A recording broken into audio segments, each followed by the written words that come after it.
Hello and welcome, beautiful souls, to this sacred and sanctified, safe place where we come together and we ask the questions of who are we and why are we here? And today I have a wonderful co-luminary, co-collaborator who wants to join with us and create this planet, this experience of joy, of peace, of cooperation. Please join me in welcoming Shian Chuan. She is a certified executive coach, leadership facilitator, and mindfulness expert. And she helps people find fulfillment and clarity in their lives and their careers.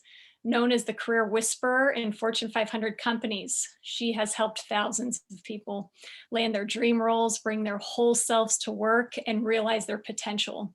She specializes in helping mission-driven leaders create a life and a legacy they are proud of, achieving social and environmental impact without burning out.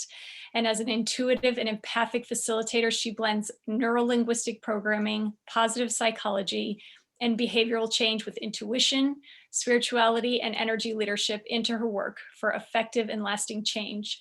She has appeared on King 5 News and the Seattle Times for her work during the pandemic. And Shian, it is such a pleasure to be in this space with you right now. Thank you so much for being here. Thank you, Demetria, for inviting me. I am equally fond of your work, and I think it's such a blessing and opportunity for us to collaborate and chat and have fun and talk together, especially during this very important time in 2021. Yeah, it's so funny. We didn't plan it. We really did not plan it this way, but it just so happens that today is an extremely significant date astrologically, with Uranus squaring Saturn, and what we create in this moment has potentially ripples into the rest of the year. So I know that we are taking this opportunity to create something that we can all take with us and that we can all cultivate in our everyday lives and everything that we do, that calls forth the highest parts of our nature. So, Shian, I have so many questions for you, and anyone who's here, if you have a question, feel free to put it in the chat, and Shian will be happy to answer it. But the question that I have is, you and I have spoke about this, and I know anyone who is here resonates with this, is that we've been empathic since we were very young, and we had this deep compassion for humanity and for our families and for the people around us. But that has expressed itself in different ways through our lives. And it hasn't always been the highest expression. So I want to hear your perspective on what is true service, what is true compassion, and what is true empathy to you. I'll start with saying yes, I deeply resonate with those experiences. I even share a little bit of my personal story in my upcoming book, which I usually don't, about just how unique it is to live as an empath, a very highly sensitive individual, and just wondering, what can we do with these gifts? And in my experience, trying to shape and figure out how we use our gifts and our talents in a form of service has shown me that we all have a greater vision. We all have an idea of how we want to see people happier, how we want to see the world a better place, how we want to see people come together, and even just sharing a kind thought or sharing more of our kindness and energy with other people. To me, being of service is resonating a positive energy from your higher self when you're aligned and grounded and tuned. And it might come in different forms. For some of us, it's just holding space, knowing that when we're in a higher place, in a calmer place, we naturally are resonating these thoughts and a better family member, a better friend, a colleague to others. To other people, service might be a little bit more action oriented or might be a behavior like choosing to volunteer or to really shape your reality or your purpose or your career around a place of service, creating a social or environmental impact. So, really, to me, service is however you feel is in alignment with what you wish to give, how you wish to better other people, and to ensure that it's coming from a place of feeling good yourself so that you know you're giving your best.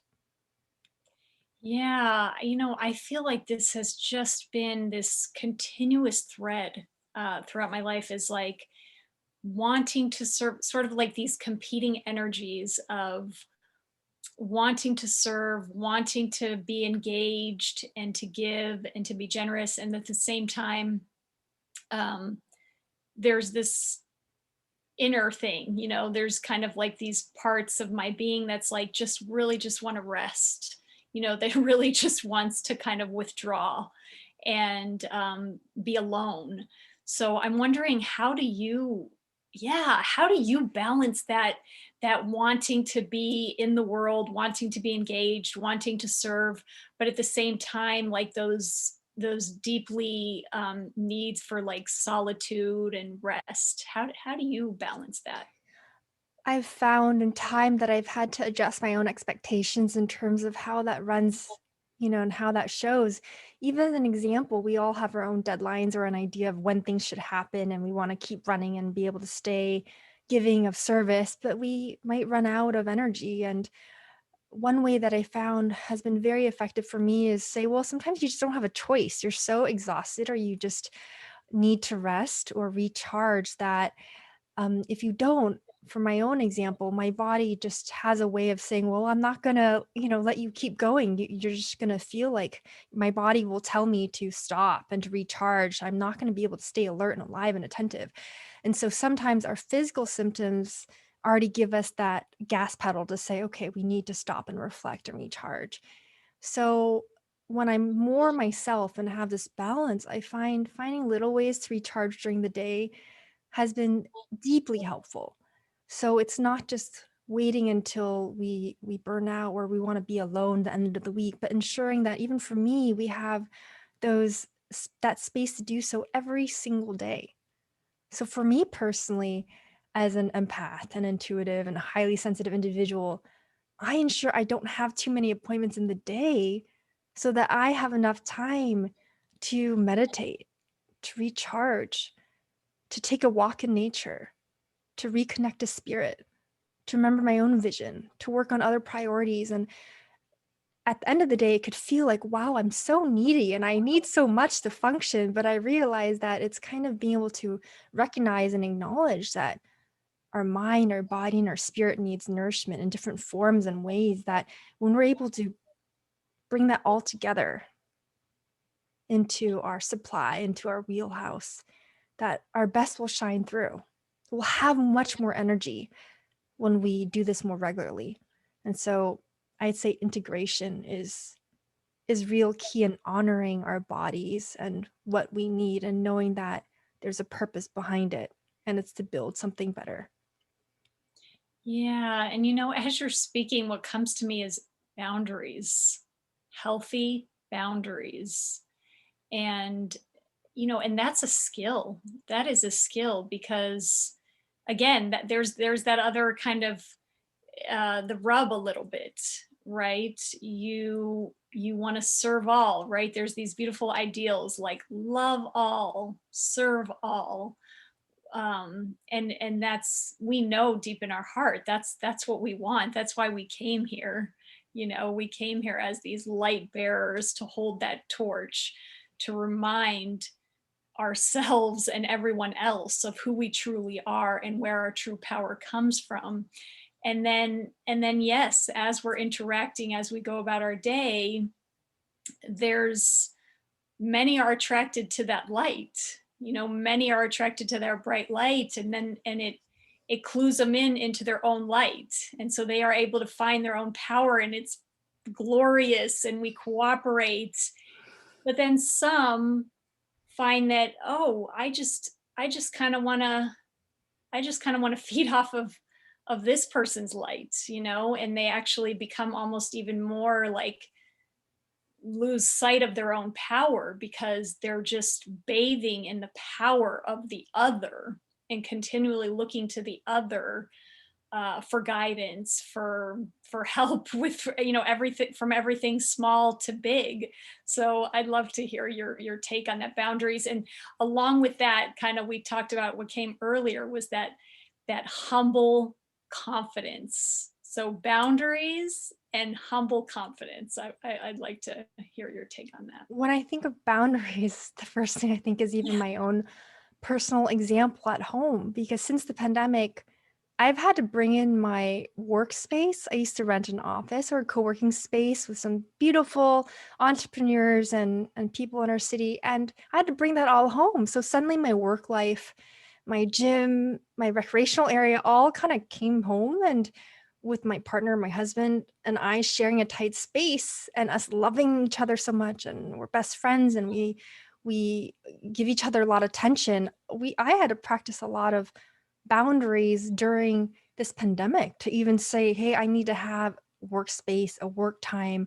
And that felt selfish to say because when in the moment and someone that you love and that you care about is seeking your attention, right? A family member or friend, it's sometimes hard to, say, how do I do this in a loving way, but not be too forceful? And so for me, boundaries in my own personal instance is really being able to recognize what do you need to thrive and feel good day to day.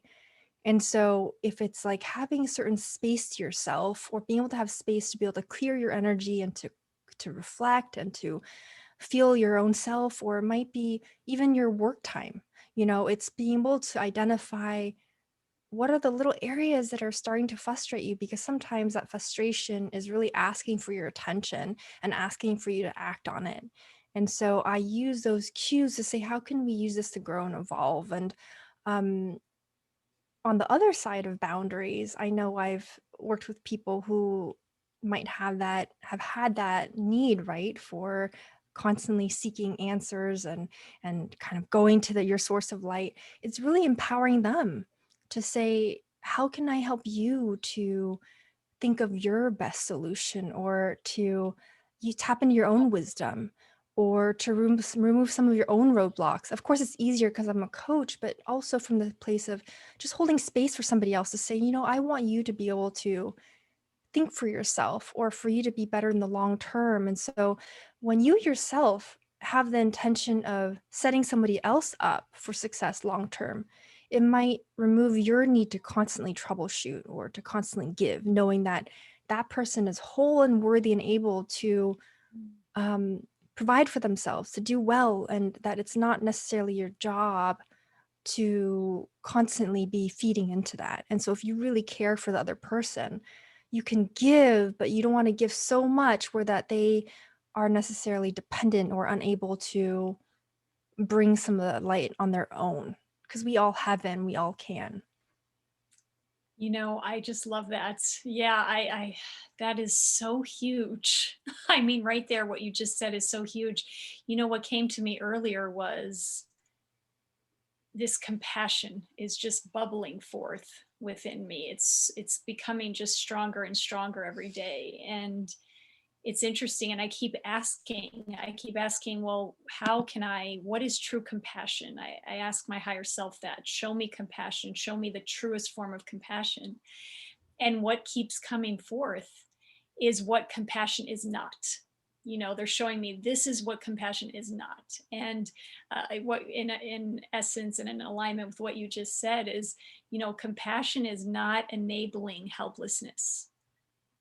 Compassion is not interfering with someone's soul contract that they created to for their soul to grow. Yeah. you know Yeah. and so those were like two big things that came forth, and they completely shifted. And I realized the other piece of that too is I realized that people that have very strong boundaries, I feel safer around. I tend to trust and I feel safer around people that have strong boundaries. And I thought, wow, that also adds to that importance of having those strong boundaries. And it's not about just boundaries with other people, it's boundaries with your own ego, with your own sort of inner child, inner children that you love and that you nurture. But, just like children feel safe in a home with healthy boundaries, that all applies within your inner landscape. So, I love that as you explained kind of our inner landscape and our outer, outer are the people in our lives, the people we interact with, and our inner is our inner child, our inner life. And I see the circle in the background of your screen, Demetria, and I'm just thinking how beautiful that is. The combination and the alignment of aligning with their inner child. And I've had a personal experience with that these past few weeks of even just talking to my inner child and saying, a few moments I caught myself saying, "You're okay, you're safe." And I forgot the words that came to me, but I had words that just flowed through. And it was such a strong, almost out of body experience where I was almost mothering my internal self. And that is so important, like you said, for us to really feel safe and comfortable and taken care of by ourselves. yeah. And I think when that's in place, it becomes even easier, right, to do that with others around us. But there's no one right way to start. I definitely think they're both should happen in tandem and they're both Mm, important, right? Being in equilibrium, being in alignment with ourselves as well as being in harmony with the world outside of us so that we can kind of stabilize. So I really like that picture you just painted with the circles. yeah, I love how you said it's all happening in tandem. It's so true. It's like this continuous interface with the external, the internal. It's not about denying one over the other. It's this continuous, it just kind of depends on where you're mostly invested. If you're kind of over invested on the external, then there is a big call for you to go more internal, right? And really kind Right. of give a little more intention to the internal. If you've kind of closed yourself off and you've been in a very hibernation for a very long time, then there's a call to also maybe pay attention to the external, that also might have some clues for you of what, just everything is a gift, and everything is so immaculately designed.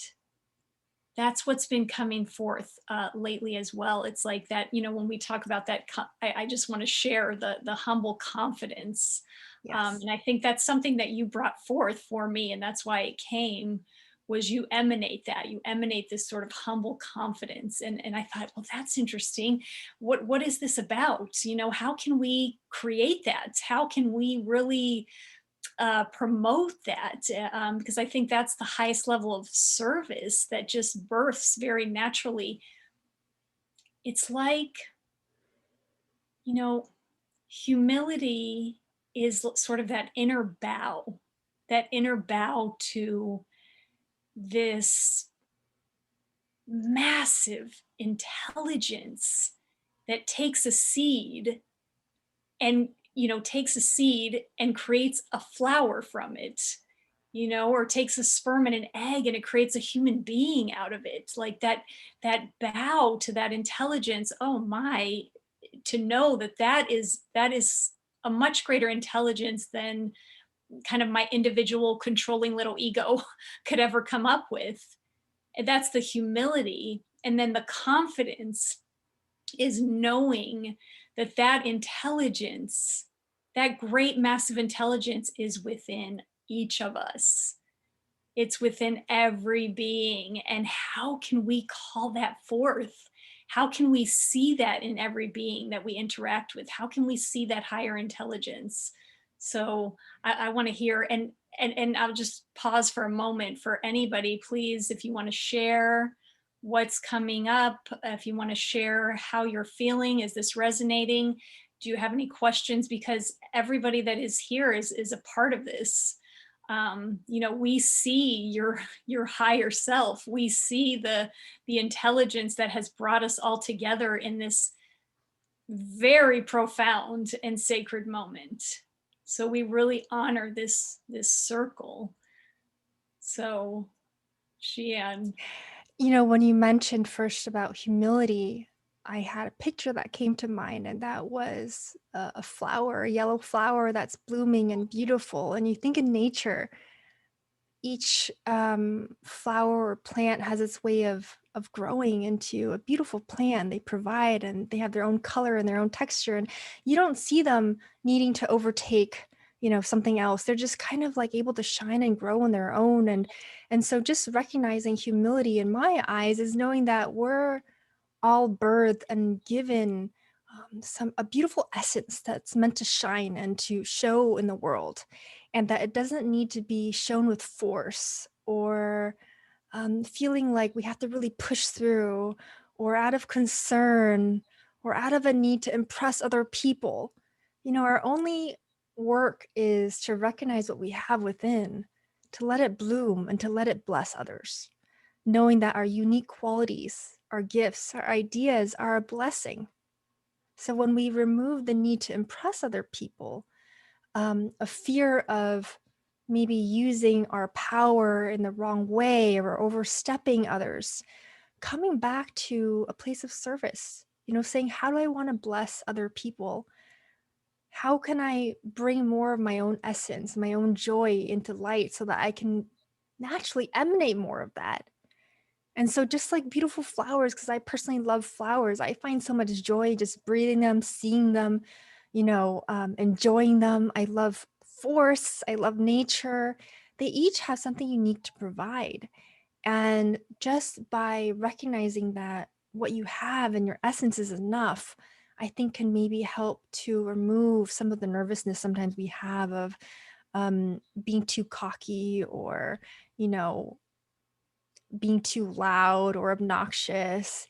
But, on the other hand, I work with a lot of individuals, and the only really true way for you to shine is to also recognize those gifts that you have. And that takes confidence. And to me, confidence is acknowledging, what are some of the areas that comes naturally to you? What do you really love about yourself? What do you feel good about today? And how can you bring that forth? Because how the world works is, unless you are completely resonating in alignment with that, from a place, your source, your truth, and harmony, your beauty, that then doesn't get a chance to grow and to then emit and to share and be seen by other people. So I know people who are seeking to be of service, finding opportunities to give, feeling like, what is my place in this world at this time? That will come alive when you are more clear about yourself and when you're willing to bring out your gifts to the world. When I say bring out, it just means being willing to share how you feel, share how you think, share your ideas, do it naturally as you're inspired. Coming together with other people that you resonate with, souls like you and I, that feels so natural and easy.